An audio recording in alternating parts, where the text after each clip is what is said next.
My name is Tammy Flanell, and we're live today from the Evelyn Alexander Wildlife Rescue Center in Hampton Bays.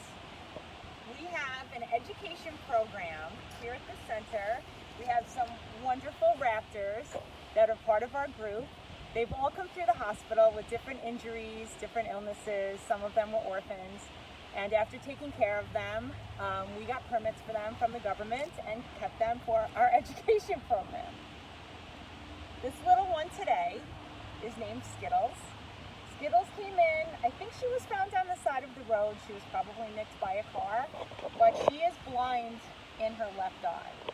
And I'm not sure if you can really see it from here, but her left eye kind of looks like a marble appearance. It's a little bit cloudy, and she can't see anything. When she came in, it had ruptured, and it was all red, and she had a big scab on it, and it was really icky. And she sees an eye specialist who considered taking her eye out. But it's a really dangerous surgery to do for a little owl. There are Here we go, we're back. Okay. Say we're back. Hi, we're back. This is all new for us, guys, so we're trying. We had a poor wireless connection. If it goes out again, we'll try a different location. But as I was telling you, little Skittles here has a blind eye, and it was a really dangerous surgery, so the doctor decided to just leave it and see what happened. And it sort of healed a little bit on its own, so we watch her every day and just check it. Some days it's a little more red than others, but today she's looking okay. One-eyed owls can actually be released into the wild. A lot of people think that because they're blind, they automatically can't go back out, but they can. Owls, when they're hunting their prey, really use their auditory senses, so their hearing is so sharp that they can pinpoint where their prey is before they fly to it. But Tell them what type of owl it is again. Oh, I'm sorry. She is an eastern screech owl. She is a red morph. That's what we have most of in this area. They come in red-brown color or gray morph. She is a red morph, as is Archie, our other screech owl, which some of you know already because he's at a lot of our events. Skittles is relatively new. She joined our program last fall. She's doing really well in captivity, which is one of the reasons that her eye doctor thought we should keep her, because her good eye doesn't dilate properly, and her doctor was afraid that she really wasn't going to be able to see well enough to catch prey. And because she was eating so well, and she was doing so well on our hands, she seems to be pretty contented in captivity, so it was suggested that we keep her. But she hasn't really gone on too many events. And now with COVID-19, we are not even having events. So she doesn't really get out all that much. So this is a good opportunity for people to meet Skittles and say hi to her. Hopefully she'll be with us for a long time. Eastern screech owls can live to be about 14 years old. She's full grown. Yes, she's full grown. She can live to be about 14 years old. We feed her little mice. In the wild, they eat mice, they eat worms, they eat moths, little things that come their way. She's usually a hungry little girl. She's been losing a little bit of weight recently, so we're keeping an eye on her, but it could also just be the change of seasons. She lives with Archie in his enclosure, and they are the best of friends. They snuggle together in their owl box most of the day. Stay in the sun. So we're really glad to have her here. We're really glad that she's doing well in captivity. We keep a close eye on her. Like I said before, we have several birds here. We're hoping to expand to get some mammals very soon. Maybe we'll have something exciting to tell you in the upcoming few weeks. We have a great horned owl. We have 2 red-tailed hawks here. We have a peregrine falcon. We have a long-eared owl. We now have a turkey vulture who's already pretty famous, Vlad. So over the next few weeks, we hope to do more videos. We've already had a couple of videos with our education coordinator, Jim McDougall, has posted some things last week. So we want to get some more buzz about our center going. We're the only wildlife rescue center hospital on the east end of Long Island. We have an army of volunteers that do rescue and transport for us. We have some very dedicated people that work here that love animals, and we really need your help to keep us going and to really keep saving local wildlife. So this is Skittles. So Skittles is really happy happy to meet you guys. She's happy to get out. She's looking all around. Owls do tend to sleep during the day and are awake at night, but she also wakes up during the day and comes out for walks. I work here 3 days a week, taking care of the enclosures, keeping everything clean and disinfected, weighing everybody, making sure everybody's healthy. And I try to make sure that all of the birds are out of their enclosures every time I'm here, so they get a change of scenery and really get to just get out and get some fresh air. They obviously don't fly free, so I can't exercise them like you see in the movies when people take their hawks and falcons out, but we take them for walks. We have some very dedicated volunteers that help us. One of them is here today, Don Lanham. He's going to introduce you to another owl. We also have Jim McDougall, our education coordinator, who does a lot of our programs and our rescue transport classes. We have Jane Gill, Dennis Carpenter. We also have Laura Baldino, who's on a little bit of a sabbatical taking care of her home business, but we can't wait to come back. And we really have a really devoted group that takes care Thanks of it. for watching and commenting. So thank you for watching. If you have any questions, we would love you to write something on our Facebook page. They are. They're commenting already. My husband is actually filming this. He's the cameraman today, Dave. I know it's COVID-19. We're supposed to have face masks on, but it makes it really difficult to talk. But I assure you that Dave has his mask on and we're all social distancing. And this is our first time doing this, so I'm trying to... Claudine's jealous. So now I would like you to meet one of our fantastic volunteers, Donald Lanham. He is here with our long-eared owl, Leonia, and he's going to tell you all about her. Hi, my name is Don. I'm a volunteer here at the Evelyn Alexander Wildlife Rescue Center.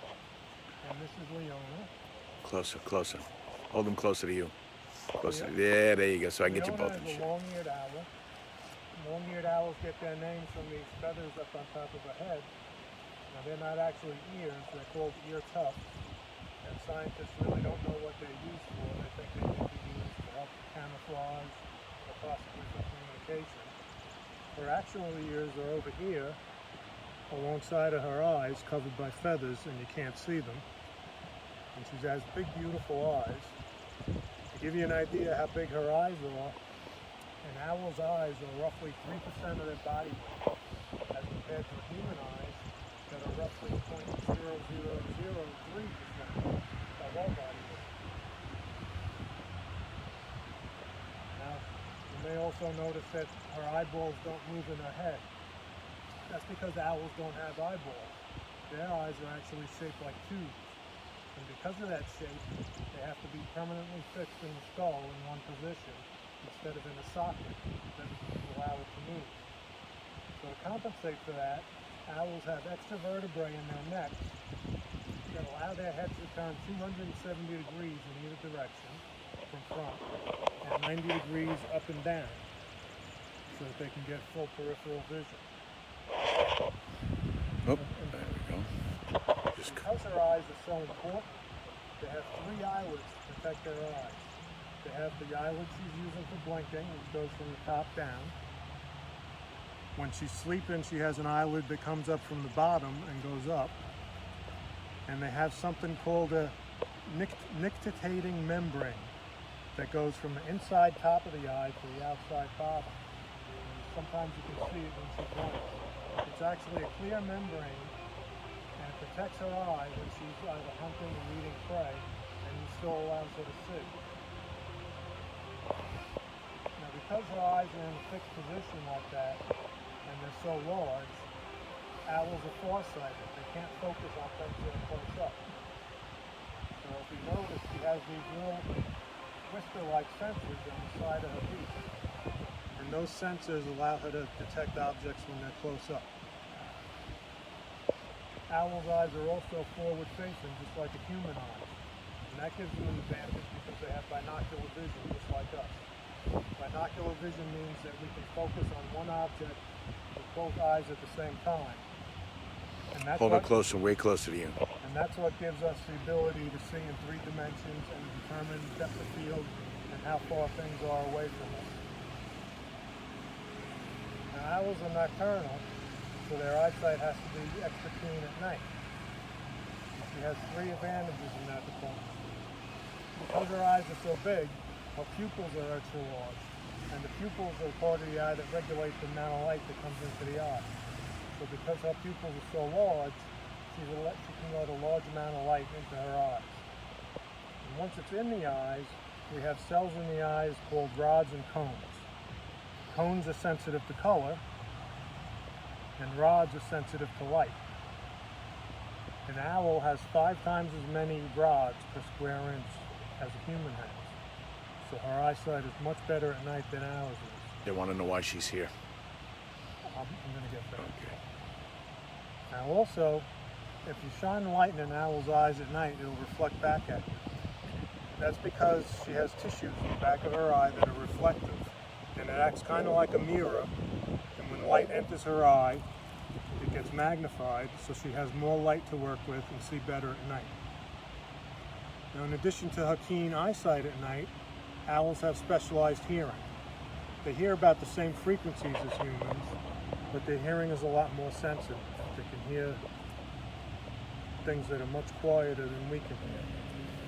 Her face is shaped like a disc. It's called a facial disc, and it's kind of like acts like a satellite dish and funnels sound into her ears. Nocturnal owls also have their ears are asymmetrical, which means one is slightly lower or higher than the other. And what happens with that is when sound enters the ears, it enters each ear at a different time. And even though it's only a fraction of a second difference, her brain can process that information and create a 3D map in her head and pinpoint exactly where that sound came from. So if we were sitting here at night and you had a mouse 40 feet away rustling in the leaves, she would hear that sound. She would be able to pinpoint it, and she would be able to focus on it with her eyes. She would then silently fly toward that mouse because owls have special wings that allow them to fly silently. If the mouse were to move while she was flying toward it, she would hear it and be able to immediately correct for that and pinpoint the exact location where she last heard the mouse, and that's where she'll strike, and hopefully she'll have to. Now, unfortunately for Leona, last Valentine's Day she was brought in by a rescuer, found on the side of the road, most likely hit by a vehicle, and her left wing was badly damaged. Veterinarians performed surgery on that wing and tried to put pins in, but because bird wings are hollow and very delicate, it didn't heal properly. So with special permission from the U.S. Fish and Wildlife Service, the wing was amputated.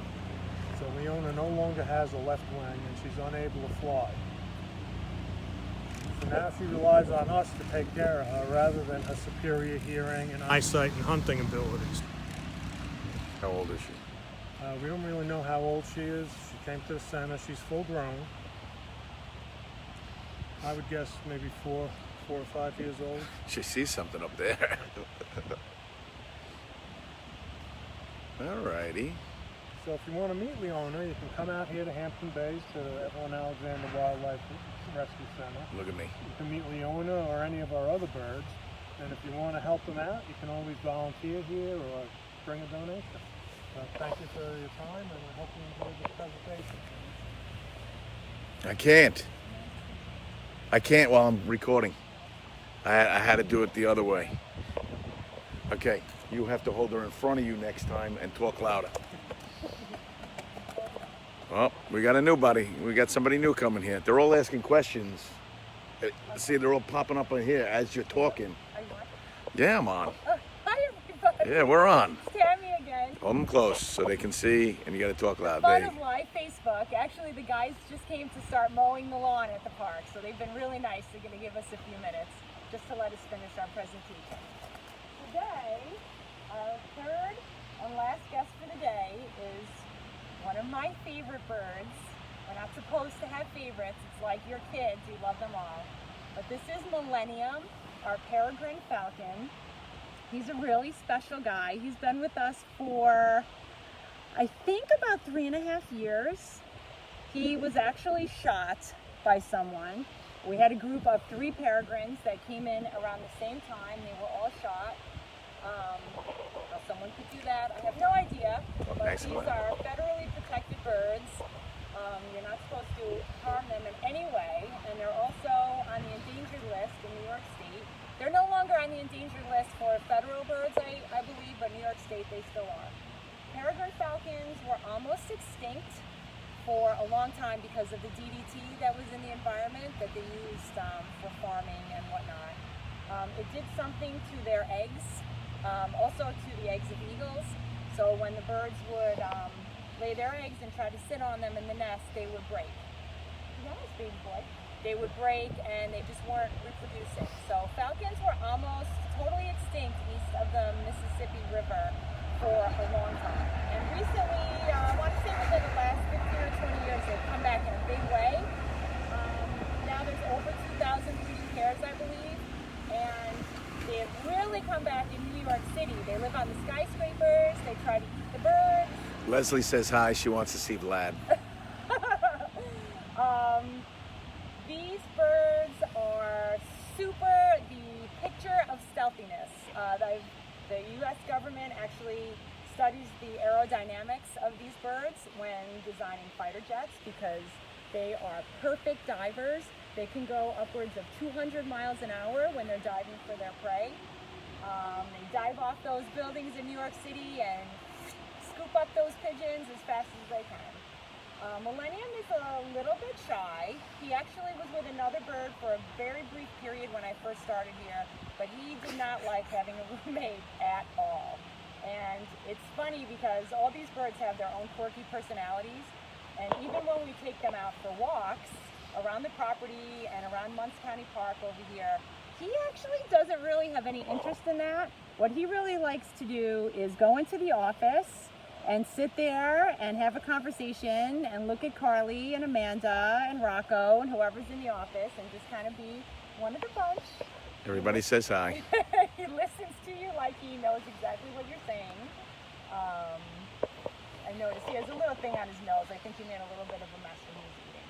So, but he's a really handsome bird. You can see by the way his wing hangs. This wing never fully healed because of his injury, so he can't fly at all. So part of our jobs here is to make sure that the birds have everything that they need.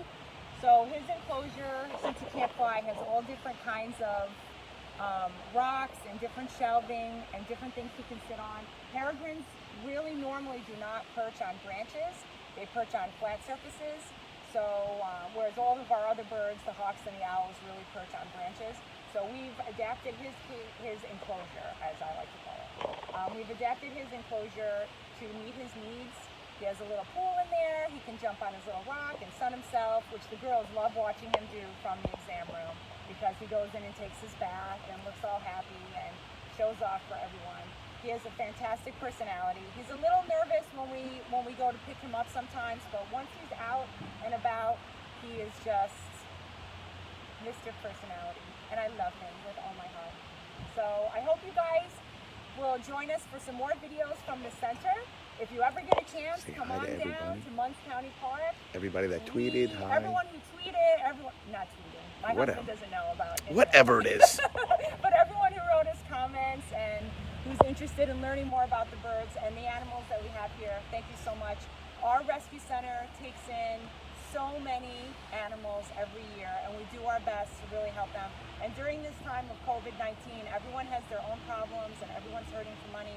But please don't forget a group like us. We are 100% donation funded. We do not get any sort of grants or federal or state funding or anything like that. Our organization was started by our founder, Ginny Frati, in her own house. And we've been here at Munce County Park now for 20 years. And the people that volunteer and work here are just so dedicated to wildlife and to really preserving all this natural beauty in our area. And we really got to remember that all these guys were here first before we were, and we really have to keep an eye out for them and help them. So thank you so much. I hope you join us again. And thank you to Don and Leona and my husband Dave for shooting. And this video will get better and better. We'll get it down. So thanks, guys.